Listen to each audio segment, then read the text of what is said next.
nama Syifa, kita kenalan dulu. Jadi hari ini kita bakal ngejelasin dan ngelihat gimana sih perkembangan ekonomi di negara kita ini jika dilihat dari indikator pembangunan. Kayak gitu. Nah, sebagai salah satu negara yang ada di Asia Tenggara, Indonesia ini punya peran penting banget loh, baik secara lokal maupun global. Dengan ngeliat indikator pembangunan, kita bisa lebih ngerti tentang kemajuan, terus tantangan, prospek ekonomi yang ada di negara kita. Perjalanan pembangunan Indonesia ini itu banyak dipengaruhi oleh berbagai faktor. Oke, mulai dari sosial ekonomi, terus ada kebijakan, terus ada sampai pengaruh dari luar. Nah, dengan ngecek indikator kayak pertumbuhan ekonomi, terus nanti tuh ada yang namanya keberlanjutan lingkungan, perkembangan manusia, dan bla bla bla segala macam dengan tetek bengeknya, dengan teman-temannya maksudnya, kita bisa dapet gambaran yang lebih jelas tentang ekonomi di negara kita. Kita nantinya bakal ngeliat nih gimana sih indikator-indikator ini nyambung antara satu dengan yang lainnya dan membentuk jalur menuju pembangunan yang berkelanjutan. Jadi seperti itu teman-teman. Jadi nanti kita bakal belajar tentang indikator pembangunan. Sip. Nah, nanti indikator-indikator pembangunannya akan dijelasin sama teman-teman aku yang keren banget. Jadi kalau ketemu aku lagi nanti adanya di kesimpulan. Jadi tonton sampai habis, jangan di skip. Bye-bye.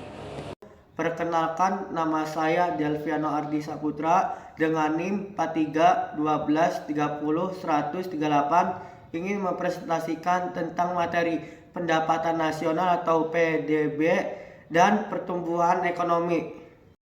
Berdasarkan indikator PDB atau produk domestik bruto dan pertumbuhan ekonomi, kita dapat memperoleh gambaran tentang kesehatan ekonomi Indonesia secara umum.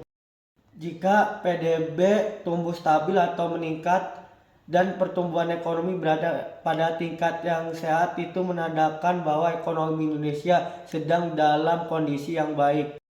Sebaliknya, jika terjadi penurunan, itu bisa menjadi tanda adanya masalah yang perlu diatasi, serta secara umum perekonomian Indonesia cenderung dipengaruhi oleh berbagai faktor termasuk kebijakan pemerintah, investasi, ekspor, dan lainnya.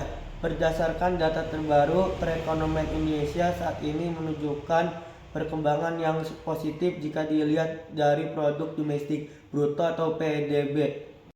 Berikut adalah gambaran singkat mengenai kondisi perekonomian Indonesia dilihat dari PDB. 1. Pertumbuhan PDB pada tahun 2022, pertumbuhan PDB Indonesia diperkirakan mencapai sekitar 5,2% sampai 5,5%. Angka ini menunjukkan pertumbuhan ekonomi yang cukup baik setelah terdampak pandemi COVID-19. 2. Struktur PDB. Sektor-sektor yang memberikan kontribusi terbesar terhadap PDB Indonesia adalah industri, pengolahan, perdagangan, pertanian, dan konstruksi. 3. Stabilitas makroekonomi. A. Inflasi terjaga pada level yang terkendali, sekitar 3-4% per tahun. B. Nilai tukar rupiah terhadap dolar Amerika Serikat juga relatif stabil dan terkendali. Pengangguran adalah kondisi di mana sejumlah orang yang siap bekerja tidak memiliki pekerjaan dan aktif mencari pekerjaan. Indikator pengangguran: tingkat pengangguran terbuka, tingkat partisipasi angkatan kerja, dan tingkat pengangguran tersembunyi. Jumlah angkatan kerja berdasarkan survei Angkatan Kerja Nasional pada Agustus 2023 sebanyak 147 juta orang, naik 3,99 juta orang dibanding Agustus 2022. Selama beberapa tahun terakhir, Indonesia telah mengalami penurunan tingkat pengangguran secara bertahap, tetapi tantangan tetap ada. Indikator pengangguran adalah alat penting dalam menganalisis kondisi pasar tenaga kerja suatu negara. Selanjutnya adalah inflasi.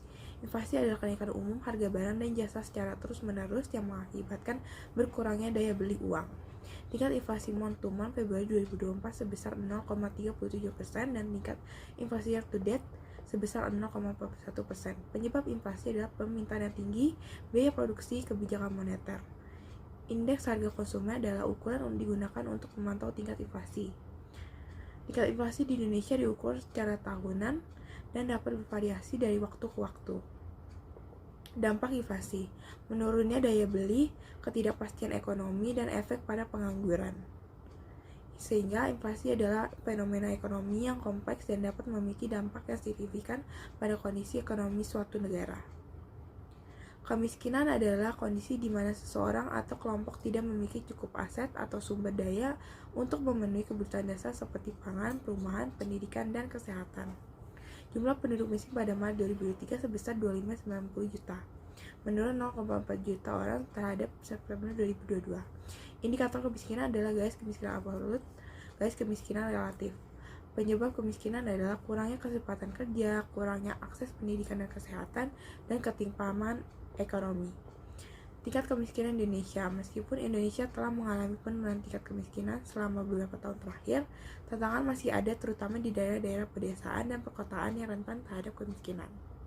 Dampak kemiskinan adalah ketidaksetaraan sosial, keterbatasan akses, keterkaitan dengan masalah sosial.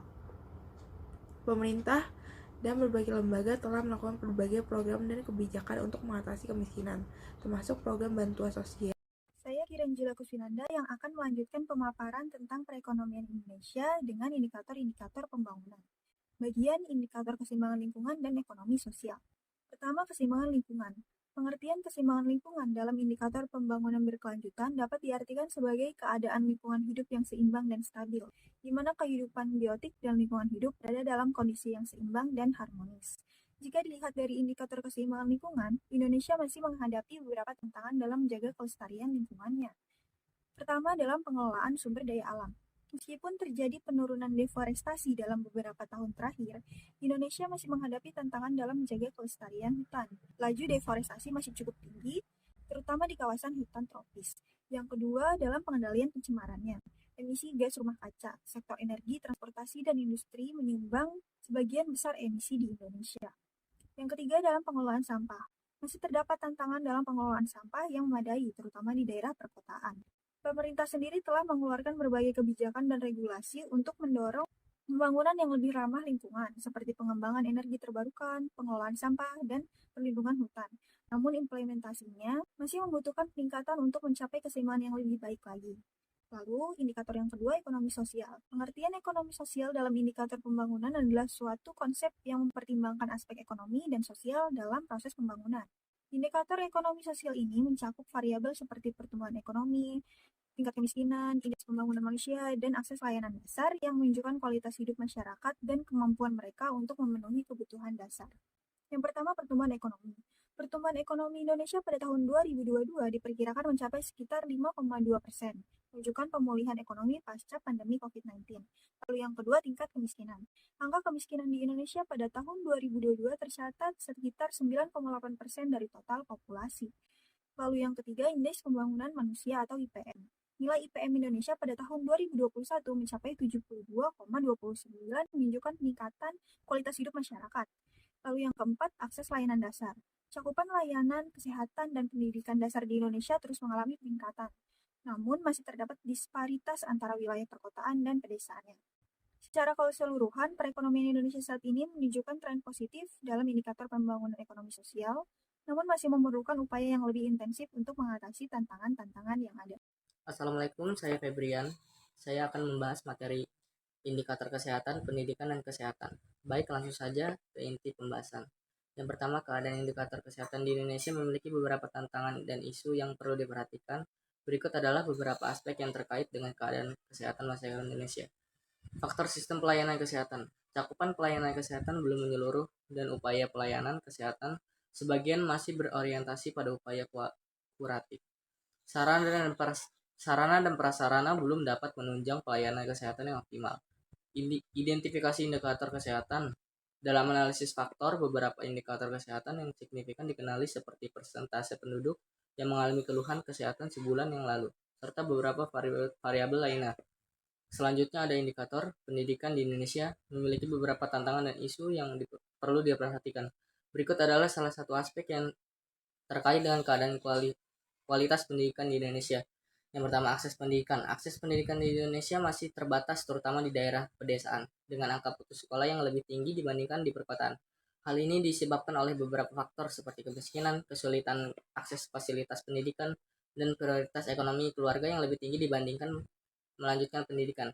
Selanjutnya, indeks pembangunan manusia atau IPM. Indonesia mencakup beberapa indikator kesehatan, salah satunya seperti penghasilan per kapita. Pendapatan per kapita Indonesia telah meningkat secara signifikan dalam beberapa tahun terakhir. Berdasarkan data Bank di Dunia, pendapatan per kapita Indonesia mencapai USD 4.580 USD di 2022, meningkat sebesar 9,83% dibandingkan dengan tahun 2021 yang mencakup 4.170 USD. Kenaikan ini menunjukkan adanya pertumbuhan ekonomi yang positif dan peningkatan daya beli masyarakat. Indonesia telah mencapai status sebagai negara berpendapat menengah ke atas dengan pendapatan per kapita yang masuk ke dalam kategori upper middle income country. Yang klasifikasi pendapatan per kapitanya mulai dari 4.256 sampai dengan 13.025 US dollar. Kenaikan pendapatan per kapita ini memiliki dampak yang luas bagi perekonomian Indonesia dan masyarakat secara menyeluruh, termasuk peningkatnya daya masyarakat, pertumbuhan sektor konsumsi dan investasi, serta meningkatnya status negara dalam kelas pendapatan menengah ke atas. Baik, sekian presentasinya. Pembahasan selanjutnya akan dibahas oleh teman saya. Jadi gitu teman-teman, udah jelasin kan tadi sama teman-teman aku tentang indikator pembangunan yang ada 10 item itu, banyak banget emang. Jadi gitu teman-teman, kesimpulannya adalah Indonesia ini punya banyak banget masalah, mulai dari kemiskinan, pengangguran, lingkungan, kesehatan, pendidikan, ya ampun banyak banget kan. Itu sebenarnya semuanya itu krusial semua, itu pilar-pilar negara tuh dia di situ. Meskipun benar ada beberapa kemajuan di beberapa sektor, tapi masih ada kesenjangan besar. Misal antara daerah perkotaan dan daerah pedesaan. Mungkin dalam hal pekerjaan, lapangannya nggak ada nih, lapangan pekerjaan nggak ada gitu kan. Atau pendidikannya yang kurang akses dan kesehatannya belum mencapai standar mungkin seperti itu.